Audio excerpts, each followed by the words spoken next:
Inflación, salarios, dólar, deuda en Alerta Spoiler, Economía sin zaraza. Seguimos en vivo por Alerta Spoiler, veníamos charlando, el tema del dólar prácticamente es uno de los debates ineludibles en la política económica nacional y que también va afectando, ¿no?, como un dominó a qué pasa con los salarios, con las jubilaciones, con el poder de compra.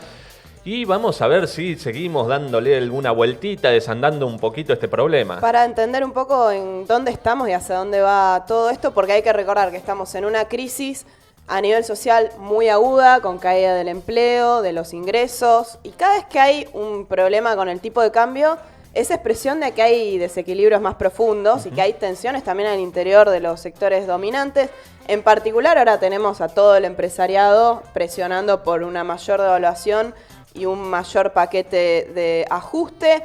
Y mañana se va a votar en diputados el presupuesto 2021, que es más o menos la única hoja de ruta que presentó el gobierno hacia adelante.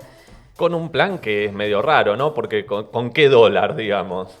Claro, no sé, hay una fuerte tensión en la cotización que condiciona todo lo demás, ¿no? Entonces, para entender un poco más qué dice el presupuesto y hacia dónde va todo esto, estamos en comunicación con Agostina Constantino, que es investigadora del Instituto de Investigaciones Económicas y Sociales del Sur, de la Universidad Nacional del Sur, CONICET. Hola, Agostina, ¿cómo estás? ¿Nos estás escuchando? Hola, ¿cómo están? Sí, los escucho bien. Qué bueno, muchas gracias por esta comunicación. En primer lugar, te quería preguntar alrededor del presupuesto, ¿no? Teniendo en cuenta que el presupuesto indica cuáles son las prioridades del gasto y de dónde se van a obtener los recursos, es decir, sobre quién va a recaer la recaudación. Y en este sentido, bueno, Guzmán viene planteando que hay restricciones al gasto y hay un debate sobre si es un presupuesto de ajuste. ¿Vos qué análisis haces al respecto? Sí, digamos, sin duda de ajuste el que está discutiendo, el que se va a discutir ahora esta semana en el Congreso, digamos, a pesar de la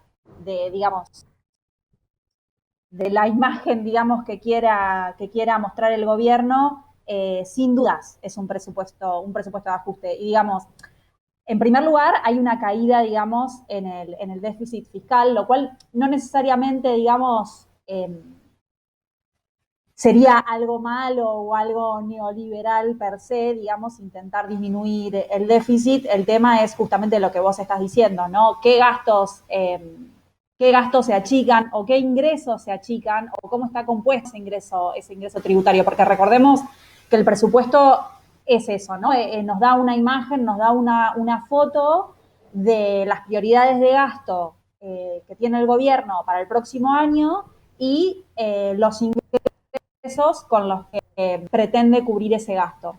Lo que se ve, digamos, clara en el presupuesto del año que viene es que hay una caída muy fuerte, digamos, sobre todo en lo que tiene que ver con salarios públicos, digamos, la masa salarial, el total de la masa en términos reales que va a pagar el Estado el año que viene cae, así como también todo lo que tiene que ver con asignaciones y prestaciones sociales. Y eso tiene que ver también con algo que se negoció hace un par de semanas, que es el salario mínimo vital y móvil, que quedó en algo así como 22.000 pesos, pero recién a marzo del año que viene. Claro. Y estamos en comunicación con Agostina Constantino, que es investigadora del Instituto de Investigaciones Económicas y Sociales del Sur, para seguir intercambiando alrededor de dónde se ve el ajuste en el presupuesto. Y Agostina, nos estabas contando, en primer lugar, el impacto en el cuasi congelamiento del salario mínimo, ¿no? Claro, digamos, el salario mínimo, o sea, yo lo que estaba diciendo es, determina todo lo que tiene que ver, digamos, además de fijar un límite, digamos, a la negociación del resto de los convenios colectivos de trabajo, influye directamente en el monto de las asignaciones. Entonces hay una disminución para el año que viene, en términos reales, de las asignaciones bueno, de las remuneraciones, digamos, de los trabajadores y trabajadoras del sector público, como les decía antes. Bueno, y lo que vemos también, digamos, iniciamos la cuarentena con el IFE, digamos, y empezó a haber toda una discusión, incluso desde adentro, desde el propio gobierno, de la posibilidad o la oportunidad que representaba, digamos, el IFE, un ingreso, digamos, ciudadano sin ningún tipo de condicionalidad, a futuro, ¿no? Para pensar justamente esto, la idea de un ingreso ciudadano, digamos, que garantice, digamos, un piso mínimo, digamos, de satisfacción de necesidades de toda la población por el solo hecho de ser ciudadanos. Y llegamos a esta altura, digamos, a octubre, casi noviembre, discutiendo si va a haber o no un cuarto IFE, es decir, hasta ahora han habido solo 30.000 pesos en total en lo que va de la cuarentena. Claro. Entonces empezamos discutiendo si se iba a transformar en un ingreso ciudadano y terminamos discutiendo si iba a haber una cuarta cuota o no. Ya está confirmado, digamos, que esto del ingreso ciudadano, la transformación, digamos, en un ingreso ciudadano no va a suceder. Lo que están diciendo es que se reconvierte, digamos, el IFE en este programa Potenciar Trabajo, pero el Potenciar Trabajo va a alcanzar a menos del 10% de la población que es alcanzada hoy por el IFE, o sea que de ningún modo, digamos, es tampoco un reemplazo, digamos. Entonces, en términos de gasto, efectivamente se trata de un ajuste, y en términos de ingreso, lo que vemos es que toma, digamos, protagonismo el ingreso tributario más regresivo, que es el IVA, digamos, en términos porcentuales. El total de la recaudación pasa a estar en primer lugar por la recaudación a través del IVA, en segundo lugar el impuesto a las ganancias. En general, digamos, los distintos años se pelean, ¿no? El primer puesto entre el IVA y el impuesto a las ganancias, pero el año que viene el primer lugar lo va a tener el IVA, que es el impuesto por definición más regresivo de todos, porque tanto yo como ustedes, como Echevere, digamos, pagamos el 21%, entonces en ese sentido es regresivo. Y pierden importancia, digamos, en términos porcentuales del total de la recaudación, los impuestos que son más progresivos.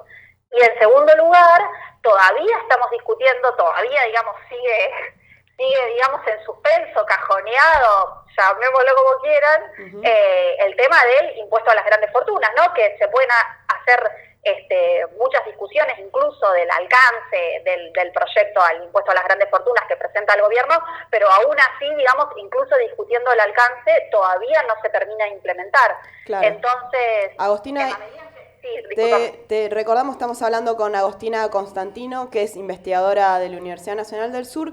Y también hay otro debate alrededor de las tarifas, ¿no? Y el problema que tiene el gobierno con la necesidad y las exigencias para reducir los subsidios, ¿no? Sí, digamos, todo parece indicar, digamos, que el objetivo en términos de,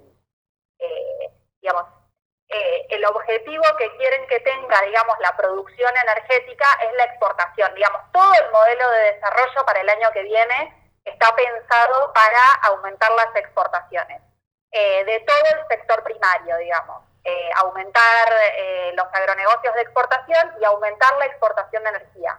En la medida en que digamos, que el objetivo sea ese, digamos, la exportación de energía, no el abastecimiento interno, tanto de la industria como de los hogares, parece difícil, digamos, que puedan, digamos, sostener, digamos,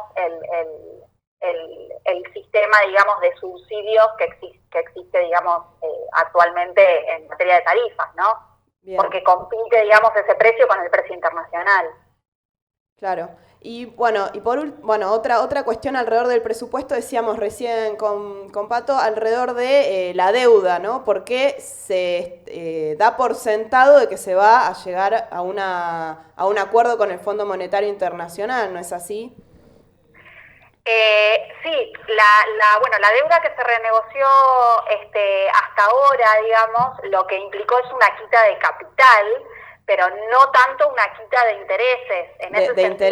De intereses y no de capital.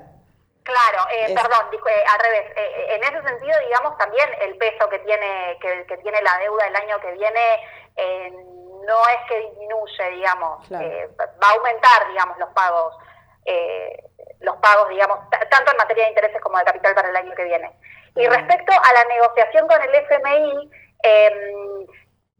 digamos, justamente la definición de este presupuesto parece estar hecho un poco a la medida de quedar bien, digamos, si se quiere, o de hacer bien los deberes con el FMI para lograr esa renegociación. Digamos, hoy en día ya ni siquiera hace falta que el FMI nos diga o les diga a los gobiernos que tienen que hacer ajustes o recortes, digamos.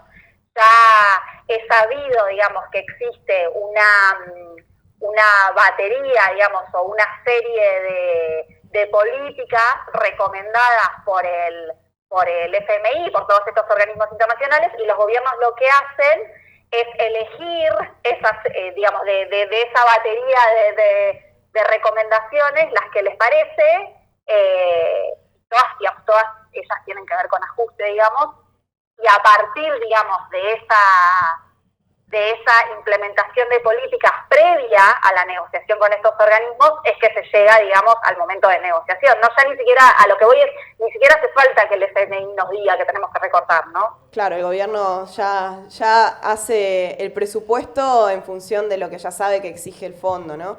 Exacto. Y otra cuestión que se debatió mucho es alrededor del presupuesto de género, ¿no? Porque se plantea desde el Ejecutivo que este presupuesto tiene perspectiva de género. Si tuvieras que explicar brevemente eso, ¿cómo impacta para las mujeres o eso cómo lo analizás? Sí, digamos, eso es algo bueno que se incorpora este año, que es lo que se conoce como el etiquetado con perspectiva de género. El etiquetado con perspectiva de género, digamos, en lo que consiste básicamente es en eso, ¿no? En etiquetar cada uno de los programas dentro del presupuesto que tiene como objetivo achicar la brecha de género. La idea de este etiquetado es visibilizar un poco que las políticas públicas no son neutrales en términos de género. Digamos, incluso políticas que a simple vista no tienen nada que ver con disminuir o aumentar la brecha de género, tienen un impacto diferencial entre varones y mujeres o entre varones y personas LGBTI. Y eso es algo bueno, digamos. De hecho, aumentó las partidas con perspectiva de género desde un 2% en el presupuesto de 2019 a un entre 15 y 18% para el presupuesto 2021.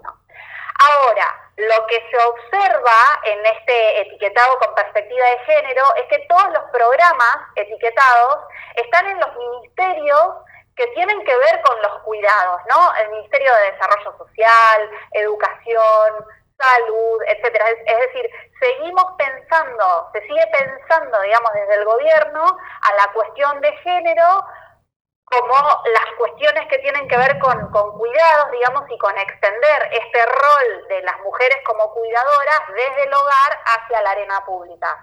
Y no tienen ningún programa etiquetado con perspectiva de género ministerios como producción, agroindustria, turismo, es decir, todos los ministerios que tienen que ver con la producción no tienen perspectiva de género en el presupuesto del 2021. Es decir,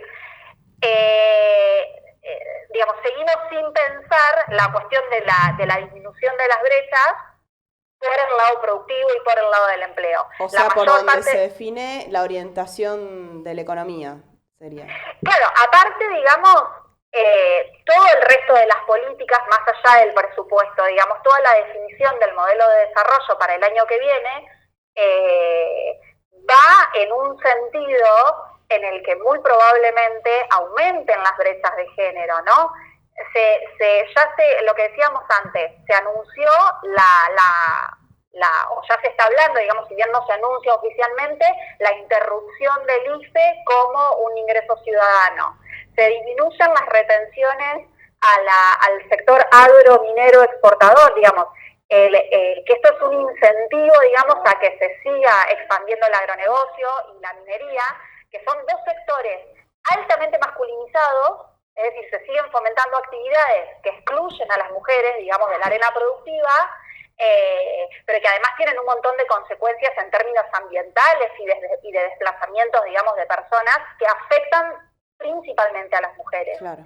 Y bueno, lo que decíamos también de cómo quedó, digamos, el salario mínimo vital y móvil, que afecta a todas estas asignaciones, que son recibidas también principalmente por mujeres. La AUH, la asignación por embarazo, las distintas asignaciones son percibidas principalmente por mujeres. Entonces, digamos, en definitiva, todo el modelo de desarrollo, más allá, digamos, del presupuesto, está implicando una transferencia de ingresos de los sectores populares y de las mujeres en particular hacia, digamos,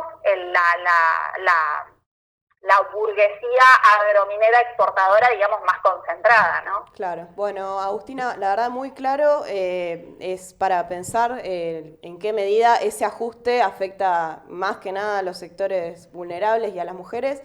Te agradecemos muchísimo la comunicación y tu tiempo.